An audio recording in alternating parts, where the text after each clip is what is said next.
Iran Hormuz நீரிணை பதற்றம் உலக எண்ணெய் சந்தையை உலுக்கியது. அமெரிக்கா ஈரான் பதற்றத்தின் மத்தியில் ஈரான் ராணுவம் ஹோர்முஸ் நீரிணையை மூடியதாக கூறியது. அதே நேரத்தில் சமாதான பேச்சுவார்த்தைகள் தொடங்கியுள்ளன. மேற்கு ஆசிய சமாதான ஒப்பந்தம் தோல்வியடைந்தால் இந்தியாவிற்கு ஆபத்து என்று ஆர்பிஐ எச்சரித்தது. கச்சா எண்ணெய் தற்போது பேரல் $74.22 ஆக உள்ளது. நிஃப்டி 24,102 இல் முடிவடைய 94.67 ஆக உயர்ந்தது. நிஃப்டி 50 இன்று 0.37 விழுக்காடு உயர்ந்து 24,102.90 இல் முடிவடைந்தது.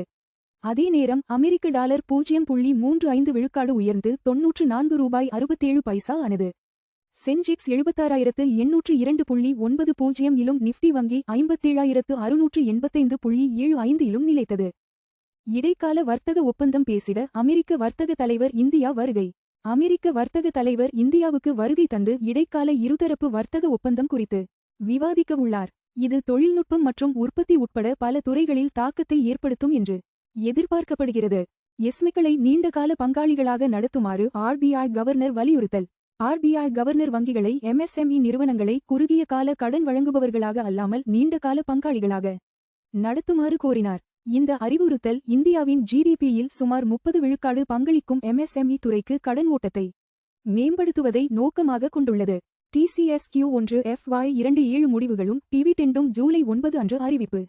டாடா கன்சல்டன்சி சர்வீசஸ் ஜூலை 9, 2026 அன்று Q1 FY27 நிதி முடிவுகளையும் இடைக்கால டிவிடெண்டையும் அறிவிக்கும். TCS பங்குகள் தற்போது 20 பைசா 125 ஆக வர்த்தகமாகின்றன. இந்த முடிவுகள் துறை வருமான சீசனுக்கு திசை நிர்ணயிக்கும். சக்கர்பெர்க் தலைமை மாற்றத்தில் குணால் ஷா வாட்ஸ்ஆப் CEO ஆக நியமனம். ட்ரெட் நிறுவனத்தை உருவாக்கிய இந்திய ஃபின்டெக் தொழிலதிபர் குணால் ஷா 7 ஆண்டுகள் பணியாற்றிய வில் கார்கார்ட் விலகிய பிறகு வாட்ஸ்ஆப் தலைமை பொறுப்பை ஏற்கிறார். 50 கோடிக்கும் மேலான இந்திய பயனர்களை கொண்ட வாட்ஸ்ஆப்க்கு மெட்டா புதிய தலைமையை அழைத்து வருகிறது. ஆல்பபெட் வீழ்ச்சியும் ஈரான் கவலையும். எஸ் மற்றும் P500 நாஸ்டாக் சரிவு. திங்களன்று அமெரிக்க சந்தைகள் கலவையாக முடிந்தன. ஆல்பபெட் மற்றும் பிற பெரிய தொழில்நுட்ப பங்குகளின் வீழ்ச்சியால் எஸ் மற்றும் P500 மற்றும் நாஸ்டாக் சரிந்தன. ஈரான் புவிசார் அரசியல் பதற்றம் உலக ஆற்றல் விலைகளில் தாக்கம் ஏற்படுத்தும் என்று முதலீட்டாளர்கள் கவலைப்படுகின்றனர். புதிய பெரிய ஆர்டர் வெற்றியால் கிர்லோஸ்கர் ஆயில் என்ஜின்ஸ் 20 விழுக்காடு உயர்வு. கிர்லோஸ்கர் ஆயில் என்ஜின்ஸ் நிறுவனம் பெரிய புதிய ஆர்டரை வென்றதால் பங்குகள் 20 விழுக்காடு மேல் சர்க்கியூட்டை எட்டின. JM ஃபைனான்ஷியல் நேர்மறையான கண்ணோட்டத்தை பராமரித்தது. இந்த உயர்வு இந்தியாவின் என்ஜினியரிங் மற்றும் மின்சக்தி உபகரண பிரிவில் வலுவான தொழில்துறை தேவையை எடுத்துக்காட்டுகிறது. நிதி மையமாக கொல்கத்தா பங்குச்சந்தையை மீட்டெடுக்க மேற்கு வங்கம் திட்டம். மேற்கு வங்கம் வரலாற்று முக்கியத்துவம் வாய்ந்த கொல்கத்தா பங்குச்சந்தையை மீட்டெடுத்து நகரத்தின் நிதி மையம் என்ற அந்தஸ்தை திரும்பப் பெற திட்டமிட்டுள்ளது. இந்த முயற்சி கிழக்கு இந்தியாவில் மூலதன சந்தை செயல்பாட்டை அதிகரிக்கும் என்று எதிர்பார்க்கப்படுகிறது. இந்திய பங்குச்சந்தைக்கு புதிய மதிப்பீட்டு கட்டமைப்பு தேவை என நிபுணர் கூற்று. டெலோரியன் பார்ட்னர்ஸின் அமித் பாத்தியா இந்தியாவின் கட்டமைப்பு பொருளாதார மாற்றத்தை கருத்தில் கொண்டு பங்குச்சந்தைக்கு வழக்கமான அடிப்படையிலான மதிப்பீட்டை தாண்டிய புதிய கட்டமைப்பு தேவை என வாதிடுகிறார். நிஃப்டி 24,102.90 ஆகவும் தங்கம் ரூ. 4,211.70 ஆகவும் உள்ள நிலையில் இந்த கண்ணோட்டம் முக்கியத்துவம் பெறுகிறது. BSE சென்செக்ஸ் முக்கிய நகர்வுகள். சென்செக்ஸ் 76,802.90 நிரப்பட்ட மேல்நோக்கிய முக்கோண வடிவம் 0 விழுக்காடு. நிரப்பட்ட மேல்நோக்கிய முக்கோண வடிவம் 0 PTS.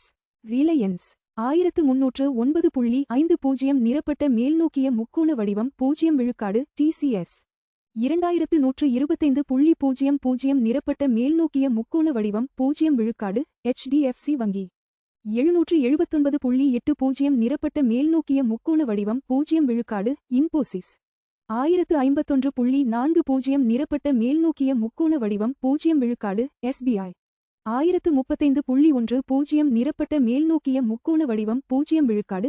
ICICI வங்கி 1346.50 நிரப்பட்ட மேல்நோக்கிய முக்கோண வடிவம் 0 விழுக்காடு. அதிக லாபம்.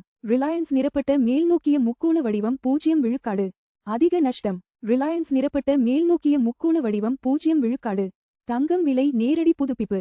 தங்கம் 4211.70 நிரப்பட்ட மேல்நோக்கிய முக்கோண வடிவம் 0 விழுக்காடு. ஒரு ட்ராய் அவுன்ஸுக்கு தோராயமாக சமம் $128,189 ஒரு 10 கிராம். தங்கம் விலை 0 விழுக்காடு உயர்ந்தது. முந்தைய முடிவு $4,211.70 இலிருந்து. தங்கம் விலைகள் உலக தேவை. டாலர் வலிமை மற்றும் பணவீக்க எதிர்பார்ப்புகளை பிரதிபலிக்கின்றன. கச்சா எண்ணெய் விலை நேரடி புதுப்பிப்பு. WTI கச்சா எண்ணெய் 74.22 நிரப்பட்ட மேல்நோக்கிய முக்கோண வடிவம் 0 விழுக்காடு ஒரு பேரலுக்கு வர்த்தகமாகிறது. எண்ணெய் விலை 0 விழுக்காடு உயர்ந்தது. முந்தைய முடிவு $74.22 இலிருந்து. கச்சா எண்ணெய் விலைகள் இந்தியாவின் எரிபொருள் செலவு மற்றும் பணவீக்கத்தை கணிசமாக பாதிக்கின்றன. USD முதல் INR நேரடி மாற்று விகிதம். $94.67 நிரப்பட்ட மேல்நோக்கிய முக்கோண வடிவம் 0.35 விழுக்காடில் இந்திய ரூபாயுடன் வர்த்தகமாகிறது. 35 பைசா விழுக்காடு பலவீனமானது. முந்தைய முடிவு $94.34 இலிருந்து. பலவீனமான ரூபாய் இறக்குமதி செலவுகளை அதிகரிக்கிறது. ஆனால் மற்றும் மருந்து ஏற்றுமதியாளர்களுக்கு பயனளிக்கிறது. பார்த்தமைக்கு நன்றி. லைக், பகிர் மற்றும் சந்தா செய்யுங்கள்.